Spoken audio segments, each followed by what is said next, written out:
एक गांव में एक परिवार रहता था। उस घर की मालकिन मालती देवी थी। इतनी उम्र होने के बावजूद भी मालती देवी की आवाज इतनी बुलंद थी कि उसकी आवाज से उसके दोनों बेटे और बहुएं थर थर कांपते थे। घर के सभी फैसले मालती देवी ही लेती थी और उसकी मर्जी के बिना घर का एक पत्ता तक नहीं हिल सकता था। मालती देवी के दोनों बेटे राजू और रवि एक परचून की दुकान चलाते थे, जिसका पूरा हिसाब मालती देवी अपने हाथ में रखती थी। अरे भैया, मीना हफ्ते भर से मेरे पीछे पड़ी हुई है कि उसे एक साड़ी चाहिए। अगले महीने उसके भाई की शादी है ना, तो बस उसी के लिए वो जिद किए हुए है। अरे तो दिला देना एक साड़ी, क्या दिक्कत है? कहाँ से दिला दूं भैया, साड़ी के लिए पैसे भी तो होने चाहिए ना। माँ एक एक पैसे का ऐसे हिसाब रखती है कि अपने लिए 2 पैसे भी नहीं बचा सकता। ये तो तूने बिल्कुल सही कहा यार राजू। हर चीज का इतना हिसाब किताब रखती है कि बस कोई अपने लिए एक पैसा ना बचा ले। बस हर वक्त अपने बक्से को अपने सीने से चिपकाए रहती है। मजाल है आज तक कि किसी ने उसके बक्से की चाबी भी देखी हो। अरे भैया, उस बक्से में घर के कागज, गहने, पैसे और जाने क्या क्या कीमती चीजें होंगी। तभी तो माँ को वो बक्सा जान से भी ज्यादा प्यारा है। हाँ सही बोल रहा है तू। चल, अब काफी देर हो रही है, अब घर चलते हैं। रवि और राजू जब घर पहुंचते हैं तो उन्हें दरवाजे पर से ही अपनी माँ के चिल्लाने की आवाज आ जाती है। वो जल्दी से अंदर जाते हैं। अरे माँ, क्यों चिल्ला रही हो मीना पर? क्या हुआ? देख, इतना तेल तैर रहा है सब्जी में। इतने तेल में तो हफ्ते भर की सब्जी बन जाया करती थी। अगर मेरी सास होती ना तो तेरी खैर न थी। वो तो मैं हूँ जो कुछ कहती नहीं, पर तुम सब इसी चीज का फायदा उठाते हो। माना कि तेरे पति की परचून की दुकान है, पर इसका मतलब कि तू 3 के डब्बे ही उलट देगी क्या? गलती हो गई माँ जी, मैं आगे से ध्यान रखूंगी। मीना वहाँ से मुंह बनाकर चली जाती है। उसके जाने के बाद राजू अपनी माँ से कुछ पैसे मांगता है। पैसे? किस बात के पैसे चाहिए? अब अभी तो दिए थे। माँ, उस बात को 1 महीना हो गया है और आपने पैसे ही कितने दिए थे? बस 200 रुपए। क्या होता है इतने पैसों से? आखिर हमारे भी तो खर्चे हैं कुछ। ऐसा क्या खर्चा आ गया तेरे ऊपर? सब राशन तो दुकान से आ रहा है।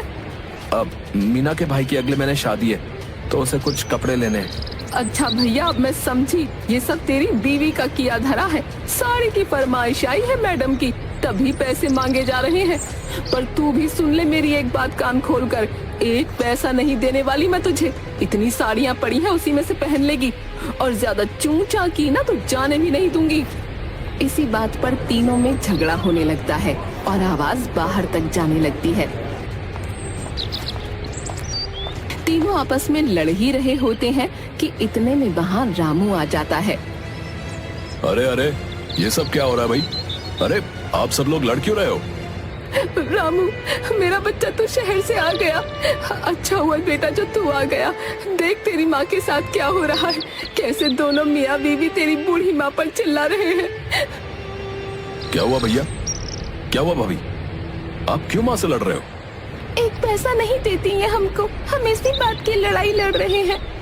मीना इतना कहकर वहाँ से चली जाती है।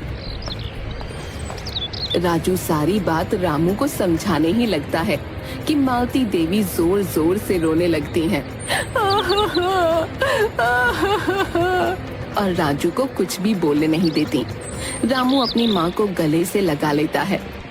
रो मत माँ, मैं आ गया हूँ ना। बेशक मैं तुम्हारा सौतेला बेटा हूँ, पर आपको सबसे ज्यादा प्यार करता हूँ माँ। अच्छा हुआ तू आ गया रामू। तू अब शहर मत जाना, यहीं रहना मेरे पास। हाँ माँ, मैं अब यहीं रहूंगा। उस दिन की लड़ाई तो पूरे मोहल्ले में पता लग जाती है और जैसे तैसे सब शांत होता है। कुछ दिन घर में शांति रहती है, पर एक सुबह जब शीतल अपनी सास को चाय देने जाती है तो उसकी सास वहाँ मरी पड़ी होती है। हे राम, ये क्या हो गया? अजी सुनते हो, जल्दी आओ, देखो माँ जी को क्या हो गया। शीतल की आवाज सुनकर सब लोग आ जाते हैं और मालती देवी को ऐसे पड़े देख उनकी हालत बुरी हो जाती है। माँ, माँ, ये क्या हो गया माँ? ये क्या हो गया माँ को? माँ, माँ कुछ तो बोलो माँ, कुछ तो बोलो। राजू जल्दी माँ को हॉस्पिटल ले चल। कोई फायदा नहीं है भैया, माँ इस दुनिया में नहीं रही, हमें छोड़कर चली गई। माँ माँ जी ऐसा नहीं हो सकता। माँ जी आप मुझे छोड़कर नहीं जा सकती माँ जी। मीना, ये क्या हो गया मीना? रोने की आवाज सुनकर बाहर से पड़ोसी भी वहाँ आ जाते हैं। मालती देवी को ऐसे देखकर वो सभी चौंक जाते हैं। अरे भाई ये देखो, माँ जी के गले पर तो उंगलियों के निशान है। माँ जी अपने आप नहीं मरी है भैया, इनका तो किसी ने मर्डर किया है। जल्दी पुलिस को बुलाओ। हाँ भैया तुम सही बोल रहे हो, मैं अभी पुलिस को फोन करती हूँ। अरे नहीं, पुलिस को क्यों फोन करना? ये सब पुलिस के चक्कर में हमें मत फंसाओ। हम में से कोई भी माँ जी को क्यों मारेगा? अरे कल तुम लोगों के घर से इतना लड़ने की आवाज आ रही थी, हैं? और आज माँ जी का मर्डर हो गया। पुलिस तो जरूर आएगी। शांता पुलिस को फोन कर देती है और तुरंत वहाँ पुलिस आ जाती है। अरे हटो यहाँ से, अरे भीड़ मत लगाओ, हमें देखने दो क्या मामला है। अरे ये तो मर्डर है, देखो तो उंगलियों के निशान। बुढ़िया को किसी ने गला घोट कर मारा है। हाँ भाई, किसका काम है ये? तुम सबका क्या रिश्ता है इनसे, बताओ। ये इनके बड़े बेटे रवि हैं और इनकी पत्नी शीतल। ये उससे छोटा बेटा राजू और इनकी पत्नी मीना, और मैं सबसे छोटा बेटा हूँ। तुम सबका कैसा रिश्ता था इनके साथ? मतलब किस किस की नहीं बनती थी? हमारी तो माँ जी से कोई लड़ाई नहीं थी। अच्छा, कल जो तुम इतना लड़ रही थी वो, और तुम्हारा पति राजू भी, वो क्या था? अच्छा, तो घर में लड़ाई हुई थी। बताओ किस बात पर किसकी लड़ाई हुई थी? अरे वो तो बस एक छोटी सी बहस थी। मेरी बीवी को अपने भाई की शादी के लिए साड़ी लेनी थी और माँ ने पैसे देने से मना कर दिया था, बस उसी बात पर। हम सब पता लगा लेंगे। चलो अभी हमें घर की तलाशी लेनी है, चलो। पुलिस वाले पूरे घर की तलाशी लेते हैं। उनको घर में एक खाली बक्सा मिलता है जिसका ताला टूटा हुआ होता है, और उनको एक नई साड़ी भी मिलती है जिसमें एक बिल होता है। हाँ भाई, आप तो बोल रहे थे कि साड़ी के लिए पैसे नहीं थे, पर इस बिल में तो साफ साफ लिखा है कि आपने कल ही पूरे 5,000 रुपए की साड़ी खरीदी है। कहाँ से आए मैडम इतने पैसे? पहले अपनी सास को मारा, और फिर उनके बक्से का ताला तोड़ा। क्या था आखिर इस बक्से में ऐसा? क्या रखती थी मालती देवी इसमें, बताओ। अरे इसमें तो सारा खजाना था, घर के कागज, पैसे और गहने सब इसी में थे। इस बक्से में तो वो किसी को हाथ भी ना लगाने देती थी। मुझे तो इसमें इनके बेटे का भी हाथ लग रहा है। जब मैंने पुलिस को फोन करने की बात बोली तो इनके बड़े बेटे रवि ने मुझे फोन करने से भी रोका। अरे पर लड़ाई तो कल छोटे बेटे से हो रही थी ना। हाँ भाई, इनको सबसे पहले मरा हुआ किसने देखा था? कौन आया था इनके पास? जी, वो मैं चाय देने आई थी। पर आज तो माँ का उपवास होता है ना भाभी। उपवास में तो वो एक बूंद पानी भी नहीं पीती। यह केस तो बहुत ही कॉम्प्लिकेटेड है, पर हम भी पता लगा ही लेंगे कि आखिर मालती देवी का कातिल कौन है। जब तक ये केस सॉल्व नहीं होता तब तक तुम में से कोई भी यहाँ से कहीं नहीं जाएगा, समझे? पुलिस वाले वहाँ से चले जाते हैं और मालती देवी की लाश को पोस्टमार्टम के लिए दे देते हैं। सब लोग एक दूसरे पर शक कर रहे होते हैं कि आखिर मालती देवी का कातिल है कौन।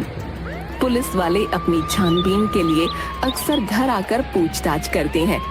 इतने दिन की पूछताछ के बाद पुलिस वालों को मालती देवी के कातिल का पता चल जाता है। वो हथकड़ी लेकर घर आते हैं। आखिर इतने दिन की कड़ी मेहनत के बाद आज हमें पता चल ही गया कि कातिल कौन है। कौन है कातिल? अरे तुम्हारा भाई। ये सुनकर सबके चेहरों का रंग ही उड़ जाता है। चलो रवि, अब तुम्हारा सच हमें पता चल चुका है। अब तुम्हें पूरी जिंदगी जेल में सड़ना होगा। चलो।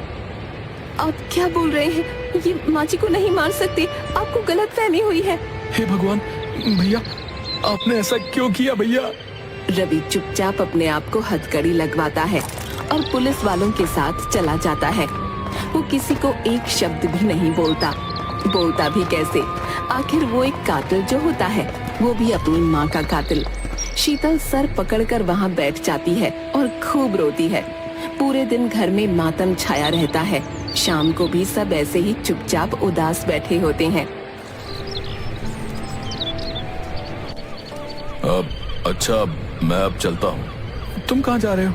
शहर, और कहाँ? अब यहाँ मैं कैसे रह पाऊंगा? और मेरी नौकरी भी तो शहर में ही है। ऑफिस से फोन आया था तो बस सोचा आज ही निकल जाता हूँ। ठीक है रामू, अपना ध्यान रखना। रामू वहाँ से जाने ही लगता है कि दोनों पुलिस वाले उसके सामने आ खड़े होते हैं। अरे अरे अरे अरे, इतनी भी क्या जल्दी है जाने की? जरा ये बैग तो दिखाओ मैं। अरे इसमें मेरे कपड़े हैं, और क्या? आप मेरे कपड़े देखकर क्या करोगे? अरे तो बैग तो दिखा, फिर बताया तेरे को। पुलिस वाले रामू का बैग खोलते हैं तो उसमें ढेर सारे पैसे और गहने निकलते हैं।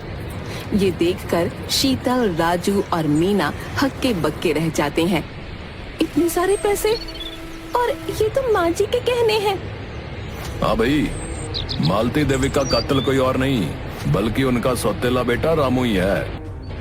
इसने पहले बक्से का ताला तोड़ा, फिर उसमें से घर के कागज चुरा लिए और घर को आधे दाम में बेच दिया।